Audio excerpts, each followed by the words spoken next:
Hi, this is Steve Tapper at AcroOptics, and this is getting started on an Android device. One of a handful of short videos we've put together to help you get the most out of your new AcroOptics fixture.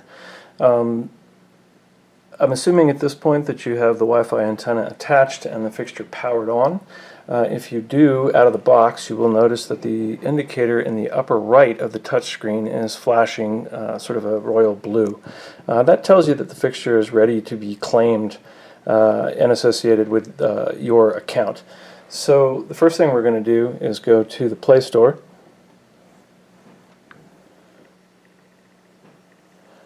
We'll search for AcroOptics.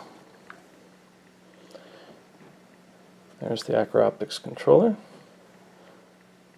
We will go ahead and install that. It does request your location. That's helps with the Google Maps API for selecting sun and moon phases. It's not required, but we're going to leave it on for the time being.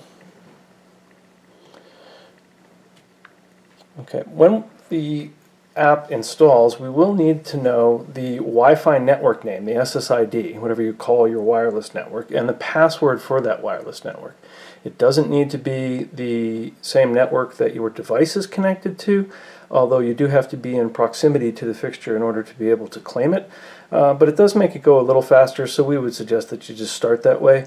It's not it doesn't matter after you've claimed the fixture what network you're on. It's going to see it just as easily, so it doesn't really matter after that. So we'll go ahead and open the app. Now, you do have to create an account if you don't have one. This allows you to keep track of all of the fixtures that you have.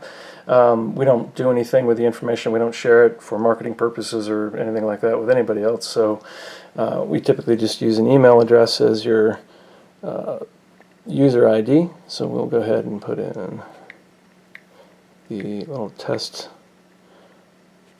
account that I have set up.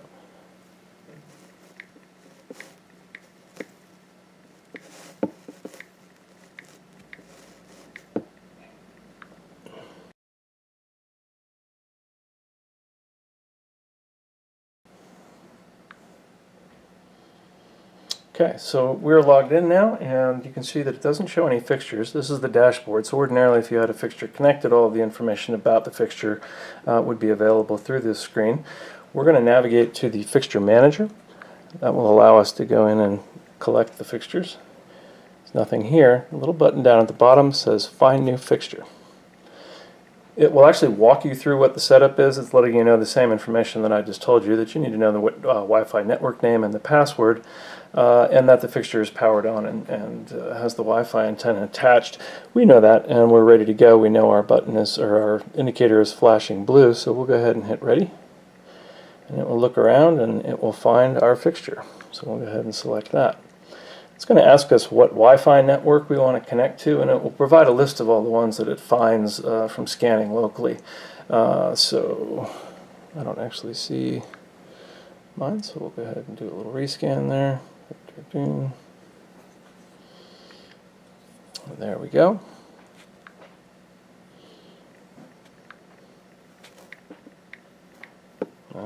Misspelled again. I'm using this little touch pen so that my hands don't get in the way. And we can go ahead and connect.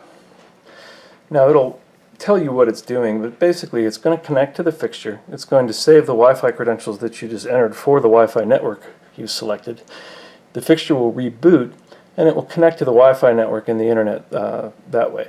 Once it's out connected to the internet, the application can see it and it will become associated with your user, and you can review it, edit it as you see fit from anywhere you have an internet connection. So we will just let it do its thing. Now it will connect and reboot. And we're good. Now this device had already been named by me, so you can see there's a name already in there. Ordinarily that would just show you that same number that you claimed at the beginning. It's the serial number for the fixture. I'm going to leave the name that I had in there. Well, maybe I'm not. Let's go ahead and try that again. And it has now been claimed. So give it a second, it will go ahead and pop up. Again, this is a test fixture, so it already has a program on it, but I'm going to go ahead and assign a program to it. It hasn't been assigned a program by this particular user, the test account that we just set up. Only one user can own it at a time, so it'll kick off anybody else who owns it, but the program is still there. So we'll go ahead and let it know what it's actually running. And that's actually a fine one right there. The application comes with two default programs. They're example programs. They're really just designed to let you see what a program is. It comes with two default programs. They're example programs. They're really just designed to let you see what a program is supposed to look like, and also to make it easier the first time instead of having to enter all the points to have an idea about how many points you enter and where you actually keep them. This is a reef fixture, and so the program that shows up is the example reef program. We'll go ahead and just save that to the fixture. Alright, so it'll stay sync pending here until it talks to the fixture and the fixture confirms that it's all programmed. It takes about 2 or 3 seconds typically for a program to get to the fixture, so you'll see it before it shows up in here.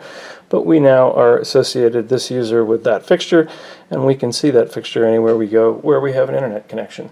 It can be programmed and edited, and that's pretty much all there is to claiming a fixture. Look forward to talking to you again in the next video when we talk about how to program.